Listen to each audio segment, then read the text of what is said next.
Olá pessoal, agora é a vez da gente estudar o CSS, né? Então, na aula anterior tivemos dois vídeos, ou melhor, um vídeo dividido em duas partes, onde a primeira parte a gente falou mais do aspecto histórico, alguns pontos, né, da história que levou a gente ao desenvolvimento do HTML, que foi uma origem até inesperada, né? Que uma instituição de pesquisa de física pudesse dar origem ao desenvolvimento de página web. A gente jamais esperaria isso, mas foi o que aconteceu. É, e depois a gente, na segunda parte do vídeo, a gente se preocupou mais com os aspectos técnicos do HTML, mas o HTML puro, né?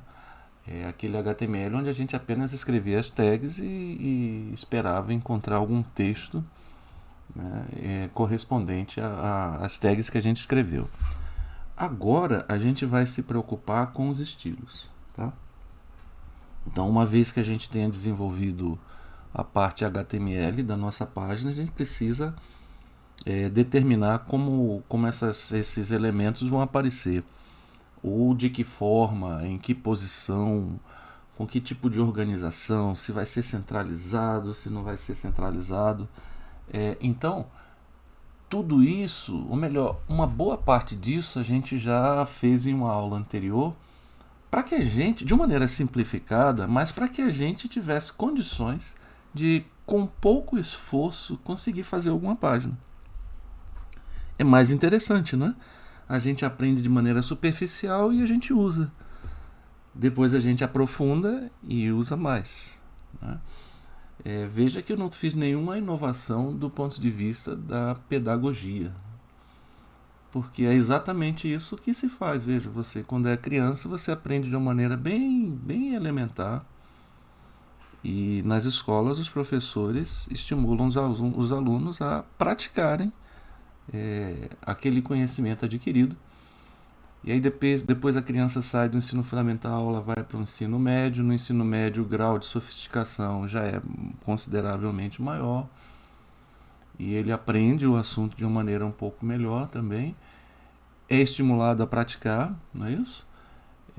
Então, quando a pessoa entra na universidade, você já tem uma outra abordagem, né? Mas mesmo dentro da universidade, você ainda tem esse apelo pedagógico. A pedagogia ela é importante até mesmo quando se trata de pós-graduação, doutorado, mestrado. Então, aquele professor que tem aquele perfil, né, mais de professor pedagógico, em geral, são aqueles professores que os alunos sentem mais facilidade de aprender, não é isso? Então, isso é muito importante e é valorizado. Agora, tem uns professores que já não se preocupam muito com isso, não. Eu já vi muitos professores que têm perfil mais de pesquisador, né? Aquele camarada que gosta de pesquisar, de ler artigos, produzir artigos, etc. Já tem outros professores que também valorizam isso, mas pensam em um aluno. Como é que eu faço para facilitar a vida do aluno? Não é isso? Então, essa é uma preocupação que eu considero bastante válida também, tá? Muito bem, então espero que eu esteja conseguindo seguir essa linha. Tomara. Mas então a gente já viu essas três abordagens, embora de uma maneira um pouco menos formal. O HTML a gente já melhorou um pouquinho, e o CSS a gente já viu antes, mas agora vai ver de uma maneira mais estruturada, né? Isso a gente já usou diversas definições, mas agora a gente vai formalizar. Então eu vou colocar os conceitos, né? Vou organizar os conceitos. É claro que não é tudo sobre CSS. Não pensem que nesse curso vocês vão ser especialistas em web, mesmo que seja front-end. Aliás, não pensem, mesmo que depois que vocês se formarem, vocês vão ser especialistas em alguma coisa. Nem mesmo quando vocês terminarem o doutorado, acreditem nisso. É mesmo, professor? Você não sabe tudo nem depois do doutorado? É por isso que existe pesquisa, você entende? Se você já soubesse tudo, você não precisaria nada. A gente já chegaria já ao ápice da humanidade. Eu acho que a gente não está nem perto disso, nem longe disso aí. Mas então isso significa que o estudo, o aperfeiçoamento é um processo contínuo, tá bom? Dito isso, vamos ver como é que a gente vai entender o CSS. Olha, o CSS é um conjunto de regras. E essas regras definem como os elementos do HTML vão aparecer. Então, qual é o propósito do CSS? Dizer como os elementos do HTML são, como eles se comportam, como eles aparecem. Né? Então, olha, então a gente tem regras. Cada regra consiste de duas partes. Um seletor que define os elementos e as declarações que definem os estilos a serem aplicados. Então veja, se lembra que nas aulas anteriores eu falava o tempo todo, olha, isso aqui é uma declaração, declaração, declaração. Como assim declaração? Olha, quando você declara alguma coisa, você diz que alguma coisa é. Você diz como alguma coisa é, mas você não fala sobre a alguma coisa. Você fala como ela é. Tá? Então eu falava, a cor é amarela, a largura é 120 pixels. Né? Eu falava que o elemento o ID, por exemplo, ele tem uma borda de 20 pixels, ele tem uma margem de 10 pixels. Então, estou definindo declarações, tá? Eu estou fazendo declarações. Mas eu preciso dizer a quem essas declarações se referem. Então, essas declarações se referem a um elemento que está selecionado. Então, quando eu digo, ó, P tem borda, margem, então eu estou selecionando não um elemento, mas pelo menos um tipo de elemento. Então, o elemento P, quer dizer, todos os parágrafos teriam aquela definição. Se eu colocar P aqui, ó, se eu colocar P, todos os parágrafos vão ter essa definição. Mas eu posso fazer o seguinte, olha, mesmo dentro dos parágrafos, eu não quero que todos os parágrafos tenham determinada definição. Eu quero que parte dos parágrafos, algumas classes daqueles parágrafos, uma determinada classe daqueles parágrafos, sofram algum tipo de mudança no seu aspecto normal, no seu aspecto padrão. Então, quando eu faço isso, eu seleciono uma classe e digo, olha, essa classe a gente representa por ponto, essa classe, todos os elementos que se enquadrarem nessa classe, eles vão ter esse aspecto aqui, ó, cor amarelo e largura de 120 pixels. Agora, se eu estiver me referindo a um elemento específico, a gente já teve a oportunidade de fazer isso, né, em um dos vídeos anteriores. Para um elemento específico, eu tenho que identificar. Veja a palavra identificar. Você identifica aquele que tem uma identidade. Se não tem uma identidade, ele não tem identificação.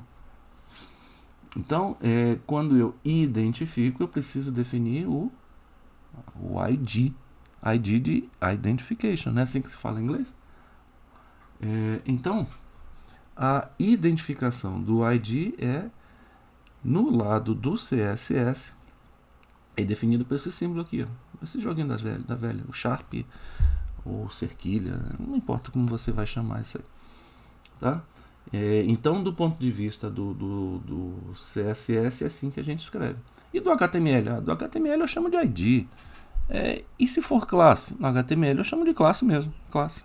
Tá? Então, isso aqui, ó, a classe é representada pelo ponto.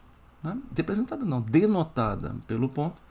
E a identidade é denotada por esse símbolo aqui. Mas veja, eu posso definir estilos de diversas maneiras. Aqui, ó, a gente tem a indicação de que há 5 maneiras de definir o seletor.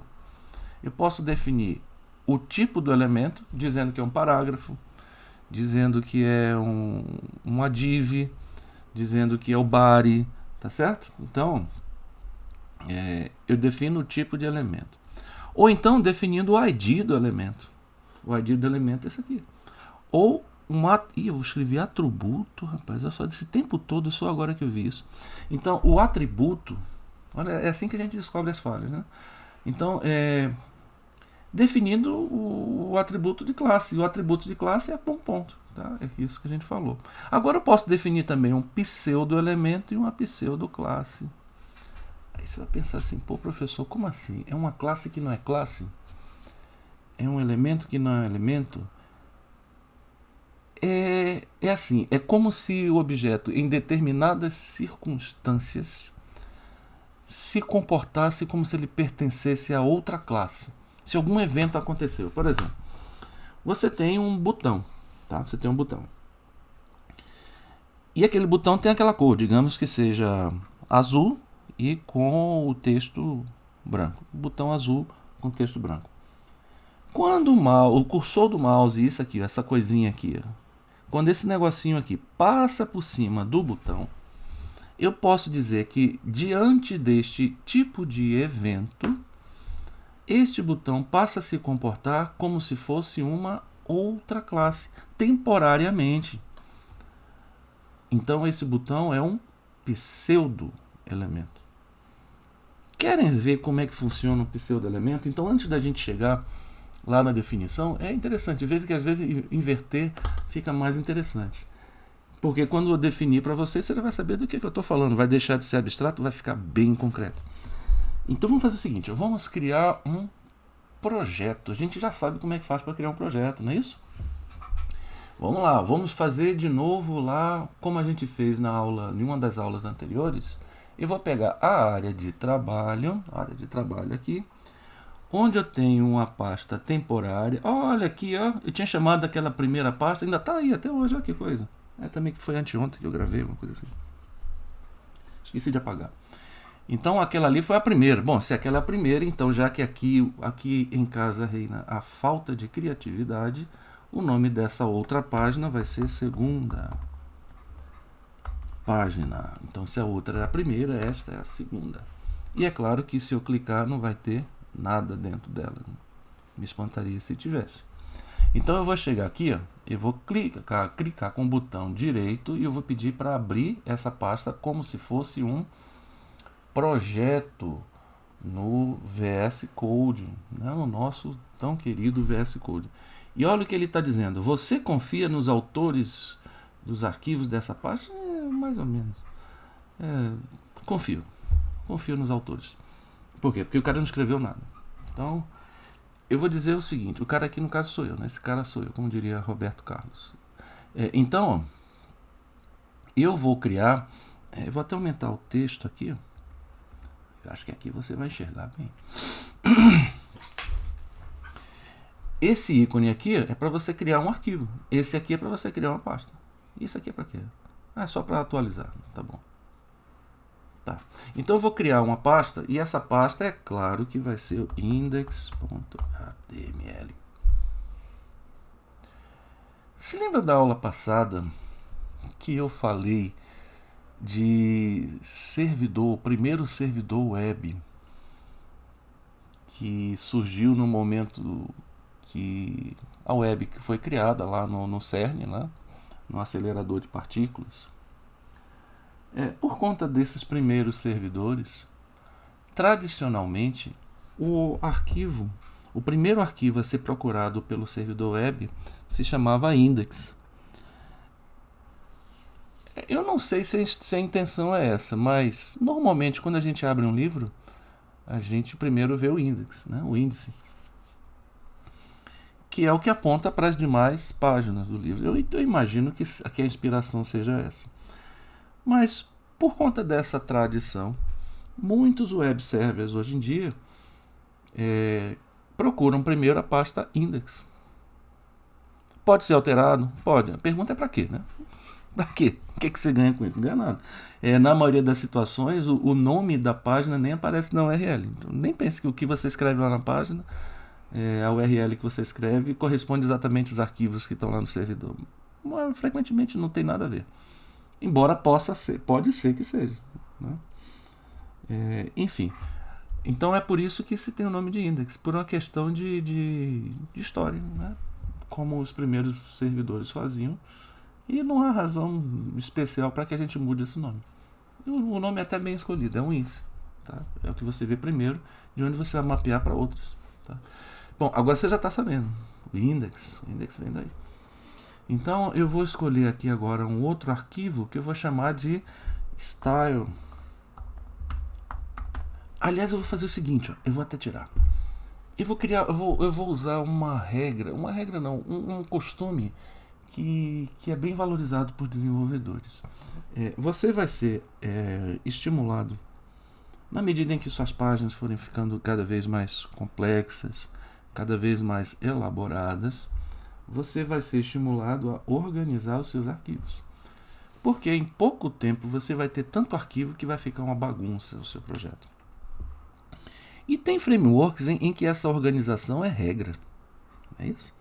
Quando você for lá para o Angular, quando você for para o React, você vai ver que você não vai conseguir fazer nada sem organizar tudo. E a organização é padrão ali, né? Mas se você não tem um framework desse, a organização é boa prática. Então, vamos fazer o seguinte, vamos escolher um nome de pasta que é frequentemente usado, né, em diversos projetos. Eu vou criar uma pasta e essa pasta eu vou chamar de Assets. O que é que contém normalmente a pasta Assets? Ela contém arquivos de interesse, que não são o arquivo da própria página, propriamente dita, mas são figuras, são objetos de áudio, são ícones, são estilos CSS, né? Você ainda pode ter a pasta de estilos, né? Então isso vai depender de como você vai construir o seu projeto. Eu vou pegar uma pasta asset simples, eu vou abrir e vou dentro dela criar um arquivo chamado style. Pronto. Eu vou até mudar o nome, só para não ficar parecendo que é style. Vou chamar de estilo. .css. Tá? Então estilo.css. Veja que ele está dentro do assets. Tomem cuidado, viu? Porque às vezes a gente se engana nessas IDEs, nesses editores. Às vezes a gente tem a impressão de que um objeto está dentro da pasta e não está. E às vezes a gente tem a impressão de que está e não está. Tá? Então, já está aqui dentro. Agora, o que eu vou fazer? Eu vou criar o meu arquivo HTML. Vou ligar aqui de novo o HTML. A gente já sabe que botando a exclamação a gente já cria automaticamente um template. Vou colocar aqui PTBR, porque a língua que eu falo é PTBR. Eu não sou inglês, não sou francês, nem japonês, então eu falo PTBR. Tá? Então a gente já falou sobre o nome do documento. Eu vou chamar aqui de estilos. Eu vou abrir essa página. Então, para fazer isso, eu vou abrir com Live Server. Vai abriu. E é claro que não tem nada nessa página. Mas repare que o nome estilo já está aí. Tá? Eu vou deixar essa página aqui. Depois a gente volta. O que eu vou fazer nessa página? Eu vou fazer o seguinte. Eu vou criar um objeto, uma caixinha. Onde nessa caixinha eu vou ter um texto. E se lembra da motivação que levou a gente a esse código? Às vezes eu falo, a pessoa acaba se perdendo. Vamos voltar aqui. Qual é a motivação? A motivação é essa aqui. Eu quero que você entenda o que é um pseudo-elemento, uma pseudo-classe. Tá?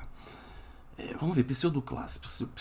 Vamos criar uma pseudo-classe. Não vou criar porque ela não existe. Ela não é pseudo, quer dizer que é falsa. Então como é que eu posso criar se ela é falsa? Então vamos fazer as condições em que ela se manifeste. Tá? Então eu vou dizer o seguinte, eu vou criar uma div, onde dentro da div eu vou colocar um texto. Tá? Para fazer essa div mudar de aspecto, eu vou precisar estabelecer para ela uma classe. Então o que a gente faz? Pelo que vocês já acompanharam nas aulas anteriores, para isso eu tenho que escrever div e depois eu tenho que escrever classe dentro dela. Veja que essa atitude é tão frequente, mas tão frequente, que as IDEs e editores como o VS Code já fornecem um atalho para a gente. Então se eu quiser uma div com a classe chamada objeto, vamos chamar de objeto. Então se eu disser div com a classe objeto, então eu teria que fazer div. Aí depois aqui dentro eu teria que escrever classe. E depois eu teria que dizer o nome objeto. Não é isso? Agora eu vou voltar. Agora, como isso é muito frequente, como é que o VS Code simplifica a vida da gente? Eu escrevo... Você lembra que no HTML... no CSS, classe é normalmente denotada por ponto. Então eu digo div ponto objeto. O que acontece quando eu dou Enter? Professor, Mas se o ID é o joguinho da velha, vamos chamar de joguinho da velha, né? Mais divertido. Então, se o ID é o joguinho da velha, quer dizer que se eu botar o joguinho da velha, vai aparecer meu ID? Bora ver? Não é que é, rapaz. Tá vendo que interessante?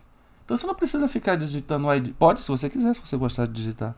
Mas se você quiser fazer um atalho, isso aqui pode ser útil. Então eu vou botar o que, ó? Objeto. Pronto. Tem um objeto. E este objeto vai dizer... Tinha um desenho do meu tempo, daquela geração raiz.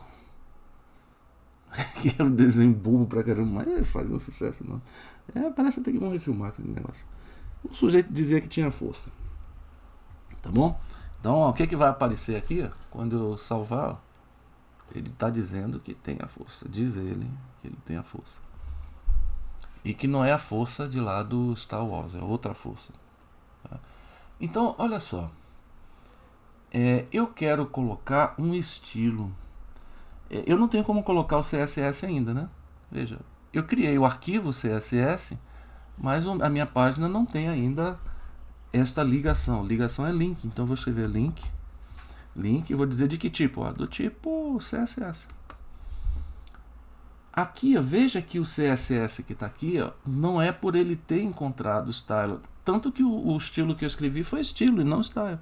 Eu fiz isso de propósito para você não achar que ele já está automaticamente achando. É porque é default. No entanto, se eu apertar Ctrl barra, ele vai me mapear para o arquivo desejado. Então ele encontrou o index, que é claro que não é, e tem uma pasta chamada assets, que ele já detetou. Eu clico e eu vejo, então só tem um arquivo estilo.css, e é esse mesmo. Então ele já me deu o caminho. Esse aqui é um caminho.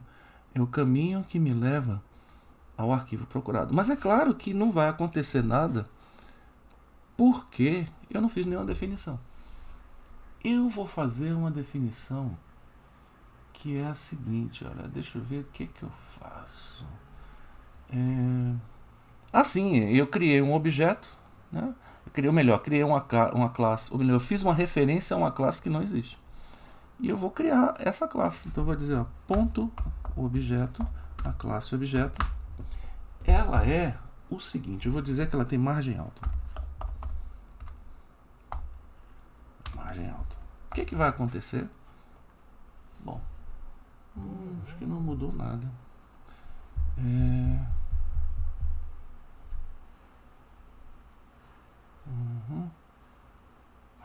Já entendi por que não tem. Olha só que legal, ó. Foi bom ter acontecido isso. Se lembra que quando a gente fazia margem alta, de repente a coisa automaticamente se ajustava? Eu estou dizendo margem alta, ele não está ajustando. Você sabe por quê? Qual foi o meu erro conceitual? O meu erro visual? Eu estou imaginando que meu objeto só tem esse tamanho aqui. Quer ver que não é? Eu vou fazer o seguinte, eu vou dizer background color. Eu vou chegar aqui e vou dizer, ó, background color, e eu vou dizer light blue. Light blue. Só um instantinho, pessoal, eu vou dar uma pausa aqui no vídeo e daqui a pouco eu retorno, certo?